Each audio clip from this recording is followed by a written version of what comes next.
নমস্কার সবাইকে, আমি রাহুল আপনাদের স্বাগতম জানাই ফ্লিপটক্সে।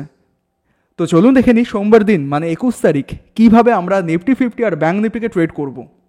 সাথে নিফটি 50 আর ব্যাঙ্ক নিফটির ভালোভাবে চার্টটাকে বোঝার চেষ্টা করব যে চার্টের আপাতত প্রাইস অ্যাকশন কী বলছে, বা কোথায় রয়েছে রেজিস্ট্যান্স, কোথায় রয়েছে সাপোর্ট, বা আগামী সময়ে নিফটি 50 বলুন বা ব্যাঙ্ক নিফটিতে প্রাইসের বিহেভিয়ার কেমন হতে পারে, কোন দিকে যাওয়ার প্রবণতা বেশি আছে, সেগুলো সব কিছু আমরা ডিটেলসে চার্টটাকে বোঝার চেষ্টা করব।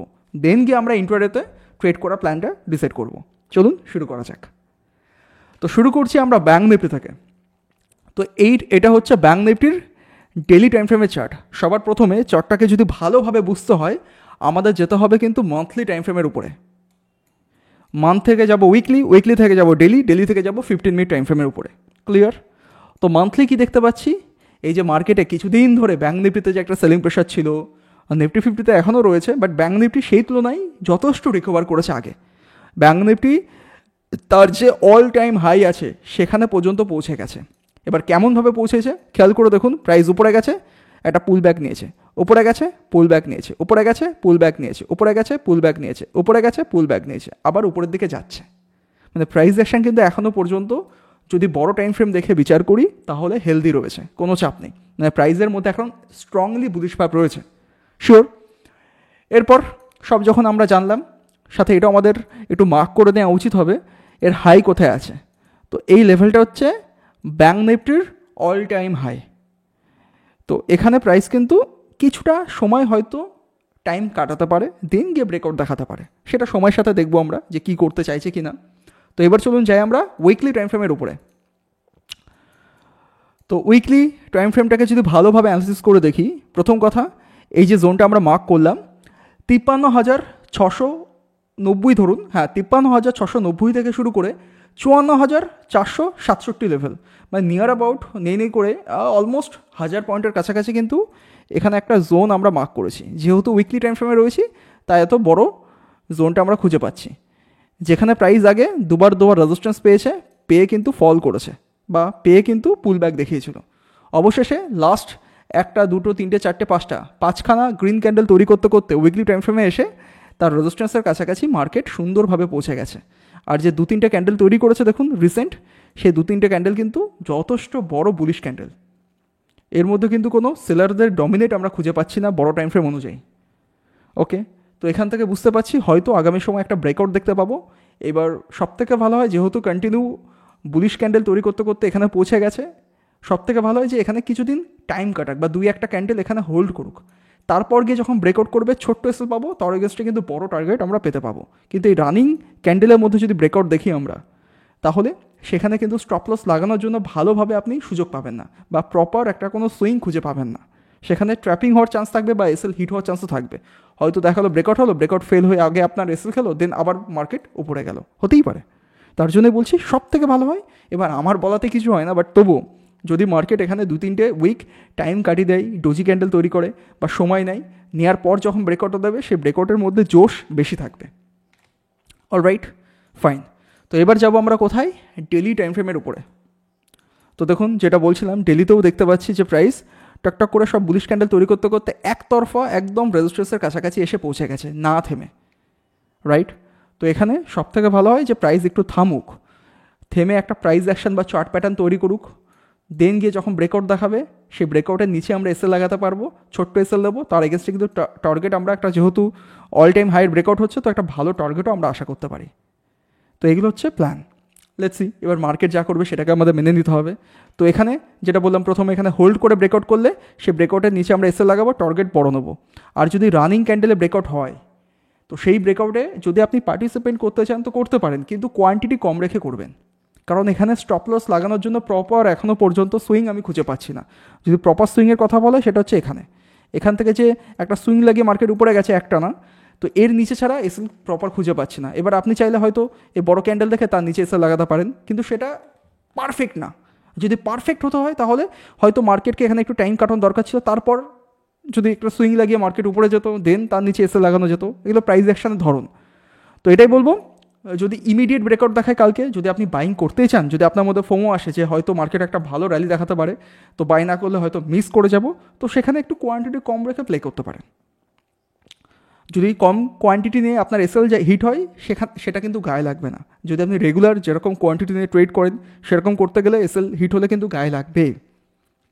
অলরাইট, গেল। আর এছাড়া ধরুন একদম সেফলি আপনি প্লে করতে চান, তাহলে কি করতে পারেন? ধরুন ব্রেকআউটটা টানা হয়ে গেল, ভালো কথা, যেহেতু এটা একটা মেজর রেজিস্ট্যান্স লেভেল ছিল যেটা ব্রেকআউট দেখিয়ে দিচ্ছে, দেন ওয়েট করবেন একটা পুল ব্যাক দেওয়ার জন্য। এত দূর হয়তো একটা পুল ব্যাক দিতে পারে, তো পুল ব্যাক দেওয়ার পর যদি এখানে প্রাইস ভালোভাবে সাপোর্ট নেয়, তার নিচে এসএল লাগে, এখান থেকেও আপনি বাইং করতে পারেন। মানে ইমিডিয়েট ব্রেকআউটে পার্টিসিপেট না করে প্রাইস যখন পুল ব্যাক বা রিট্রেসমেন্ট নিতে যাবে একটা টানা র্যালি করার পর, সেখানে গিয়ে আমরা ট্রেড নেওয়ার প্ল্যান করতে পারি লোকেশন খুঁজে। তো এগুলো হচ্ছে আমাদের সুইং ট্রেডের জন্য একটা প্ল্যান বললাম। এবার দেখে নিই যে ইন্ট্রাডেতে যদি ট্রেড করতে হয় দেন কীভাবে প্ল্যান করা যেতে পারে। ওকে, তো দেখুন আমি এখানে কোনো লেভেল মার্ক করছি না, যেহেতু মার্কেট তার রেজিস্ট্যান্স লেভেলের কাছাকাছি পৌঁছে গেছে, তো এটাই কিন্তু এখানে ইম্পর্টেন্ট রোল প্লে করবে। এই জোনটা, এই জোনে কীভাবে প্রাইস অ্যাকশন দিচ্ছে ছোটো ছোটো টাইম ফ্রেমে আপনি ফলো করুন, বুঝুন, দেন গিয়ে সেই দিকের জন্য প্লে করতে পারেন। সাপোজ ধরুন কালকে একটা ফ্ল্যাট ওপেন দিল, যেহেতু জানি এটা রেজিস্ট্যান্স এলাকা, তো ফ্ল্যাট ওপেন হওয়ার পর ধরুন এখানে প্রাইস টিকে থাকতে পারলো না, এখান থেকে একটা সুইং লাগিয়ে লোয়ার হাই লোয়ার লো তৈরি করতে করতে নিচের দিকে কোনো ফলিংয়ের সাইন দেখাচ্ছে। তো যখনই আমরা বিয়ারিশ সেট আপ খুঁজে পাবো, তো ছোটোখাটো এসে লাগিয়ে আমরা সেলিংয়ের একটা প্ল্যান করতে পারি, সেটা ইন্ট্রাডের জন্যই। যেহেতু ওভারঅল টাইম ফ্রেমে দেখতে পাচ্ছি মার্কেটের মধ্যে বুলিশ ভাব রয়েছে, তো ইন্ট্রাডের জন্য আপনি সেলিং প্ল্যান করতে পারেন। বাট সুইং ট্রেডের জন্য আমি আপনাকে রেকমেন্ড করবো না যে আপনি সেলিং প্ল্যান করতে চান এত রেজিস্ট্যান্সের কাছাকাছি এসে যাওয়ার পর। এটা প্রথম কথা। দ্বিতীয় কথা, যদি দেখি কালকে ফ্ল্যাট ওপেন হওয়ার পর এখানে অনেকক্ষণ টাইম কাটানোর পর একটা ছোটোখাটো ব্রেকআউট দেখানোর চেষ্টা করছে, ভালো প্রাইস অ্যাকশন শো করছে, তো সেখানেও আপনি বাইং করতে পারেন। আর এটাও যদি হয়, ধরুন কালকে প্রাইস একটা গ্যাপ আপ ওপেন হলো, গ্যাপ আপ হওয়ার পর আপার লেভেলে আর সাস্টেন করতে পারছে না, এখান থেকে আবারও যদি কোনো বিয়ারিশ সেট আপ খুঁজে পাই, প্রাইস নিচে ফল করছে, তো সেক্ষেত্রেও আমরা সেলিং প্ল্যান করতে পারি। ঠিক আছে। আর যদি আগামীকাল একটা গ্যাপডাউন ওপেন হয়, তো সেক্ষেত্রেও আমরা কি করতে পারি, যে গ্যাপডাউন ওপেন হওয়ার পর টোটাল এই জোনের মধ্যে কেমন অ্যাক্টিভিটি দেখাচ্ছে বা কীভাবে প্রাইস অ্যাকশন ফরমেশন তৈরি হচ্ছে, সেগুলো স্টেপ বাই স্টেপ আমরা 5 মিনিট আর 15 মিনিট টাইম ফ্রেমে চেক করে দেখব যে কোন দিকে যেতে চাইছে, সেই দিকের জন্য ভালোভাবে একটা প্ল্যান তৈরি করে কিন্তু ট্রেড নিতে পারি। তো এইভাবে কিন্তু আপনি প্রপার এই লোকেশনটাকে মাথায় রেখে প্রপার বুঝে, যদি এসএল আপনার পকেট সাইজের মধ্যে হয়, সেগুলোকে মেনে রেখে ট্রেডগুলো করতে পারেন। বোঝাতে পারলাম? গেল। এবার চলুন দেখে নিই যে নিফটি ফিফটিকে কীভাবে ট্রেড করবো আমরা। তো নিফটি ফিফটিকেও আমরা কী করবো, একদম মান্থলি টাইম ফ্রেম থেকে দেখার চেষ্টা করবো আগে। তো দেখুন আমি সমস্ত কিছু ড্রয়িং ডিলিট করছি, একদম ফ্রেশভাবে বুঝবো। তো মান্থলিতে লাস্ট যে দুখানা ক্যান্ডেল তৈরি হচ্ছে, অলমোস্ট এখনও তো তৈরি হয়নি, তো এখনও 11 দিন বাকি আছে, তো তার মধ্যেও আমরা বুঝতে পারছি যে এই দুটো ক্যান্ডেলের মধ্যে কোথাও না কোথাও বায়াররা ডমিনেট করার চেষ্টা করছে। স্পেশালি যদি লেটেস্ট ক্যান্ডেল যেটা তৈরি হচ্ছে, এখন 11 দিন বাকি আছে, যেহেতু ক্যান্ডেলটা এখনও ইনকমপ্লিট রয়েছে, তবুও বলছি এই ক্যান্ডেলটা দেখে কিন্তু দেখুন সেম টু সেম লাগছে, এটা বুলিশ হ্যামার টাইপের একটা ক্যান্ডেল, যেখান থেকে একটা র্যালি দেখিয়েছিল। তো এক্সপেক্টেড আছে যে হয়তো মার্কেট যদি ক্যান্ডেলটা সত্যিই ভালোভাবে পারফর্ম করে এখানে বুলিশভাবে, তো ইজিলি আমরা কিন্তু এই হাইয়ের কাছাকাছি মার্কেটকে কিছু মাসের মধ্যেই যেতে দেখতে পাবো, 2-3 মাসের মধ্যে হয়তো পারবো, যদি এখানে ভালোভাবে একটা বুলিশ ক্যান্ডেল ফর্মেশন হয়। আর এছাড়া এত সুন্দর বুলিশ ক্যান্ডেল দেখার পর বা লাস্ট দুখানা বুলিশ ক্যান্ডেল দেখার পর কিন্তু এখানে ফার্দার যে খুব বড় সেলিং প্রেশার দেখাবে সে আশা করছি না।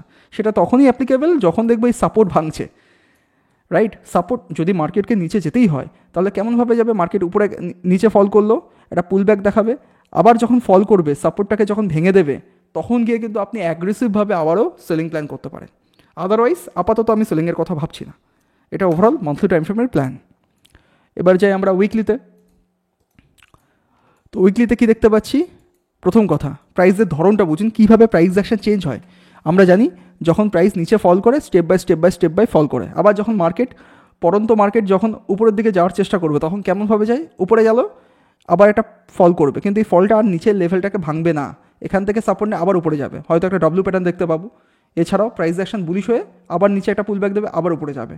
এতক্ষণ ধরে যে স্টেপ বাই স্টেপ ফল করছিল সেটা পুরো চেঞ্জ হয়ে তখন স্টেপ বাই স্টেপ কিন্তু সিঁড়ির মতো উপরে যাবে। তো এই জায়গাটাকে আমাদের চিনতে হবে। সেখানে কি দেখতে পাচ্ছি, যে প্রাইস ফল করেছিল, পুল ব্যাক নিচ্ছিল, আমি কালারটা চেঞ্জ করি তাহলে বোঝাতে সুবিধা হবে, 1 সেকেন্ড। হ্যাঁ, প্রাইস ফল করলো, উপরে গেল, ফল করলো, উপরে গেল, ফল করলো, উপরে গেল, ফল করলো, উপরে গেল। দেখুন এই যে লেটেস্ট হাই লাগিয়ে মার্কেট ফল করেছিল, সে হাইয়ের কাছাকাছি কিন্তু প্রাইস একবার টাচ করতে চলে গেল। মানে এতক্ষণ ধরে যারা সেলিং করছিল এই লেভেল থেকে, তাদের একটা তাদের আয়ত্তের মধ্যে কী ছিল যে বারবার লোটাকে কিন্তু, মানে যে প্রাইস যে সুইং লাগাচ্ছিল, এই সুইংয়ের যে হাই ছিল, এই হাইটাকে কিন্তু লেটেস্ট যে হাই তৈরি করবে সেটাকে কিন্তু ভাঙতে পারবে না বা তার কাছাকাছি পৌঁছাচ্ছিল না। দেখুন এই যে হাইটা তৈরি করেছে এর নিচে তৈরি করেছে, আবার এই হাইটা যে তৈরি করেছে এই হাইয়ের নিচে তৈরি করেছে, তাই না? কিন্তু এখানে গিয়ে একটু চেঞ্জ দেখতে পাচ্ছি, সেটা কি, এখানে যে হাই লাগিয়ে মার্কেট ফল করেছিল, প্রাইস উপরে যখন গেছে এই হাইয়ের কাছাকাছি এসে পৌঁছে গেছিলো। এটা প্রথম পয়েন্ট। তারপর কি হলো, মার্কেট আবারও নিচে ফল করলো, করতে করতে এই লোটাকে ভাঙলো। রিসেন্ট যা ট্যারিফের জন্য মার্কেট আনসাডেনলি গ্যাপ আপ হচ্ছে, গ্যাপ ডাউন হচ্ছে, এই কারণে কিন্তু মার্কেট অনেকটা নিচে ওপেন হওয়ার পর কিন্তু আবার রিকভার করলো। করতে করতে কোথায় এসে গেল, এই যে দু জায়গায় বারবার রেজিস্ট্যান্স প্রাইস নিয়েছে, সেম জায়গায় কিন্তু ক্লোজিং দিয়েছে। ইভেন বলা যায় যে তার উপরে গিয়ে কিন্তু একটা ভালো ক্যান্ডেল ক্লোজ করেছে। তো কোথাও না কোথাও এতক্ষণ ধরে যে সেলিং প্রেশার ছিল, সেই প্রেশারটা কিন্তু চেঞ্জ হচ্ছে, সেই মোমেন্টামে আমরা বুঝতে পারছি, বা প্রাইস অ্যাকশনের অনুযায়ী কিন্তু আমরা বুঝতে পারছি। তার মানে এই লেভেলটা কিন্তু আমার কাছে ইম্পর্ট্যান্ট। তো চলুন এই লেভেলটাকে আমরা একটু মার্ক করে নিই।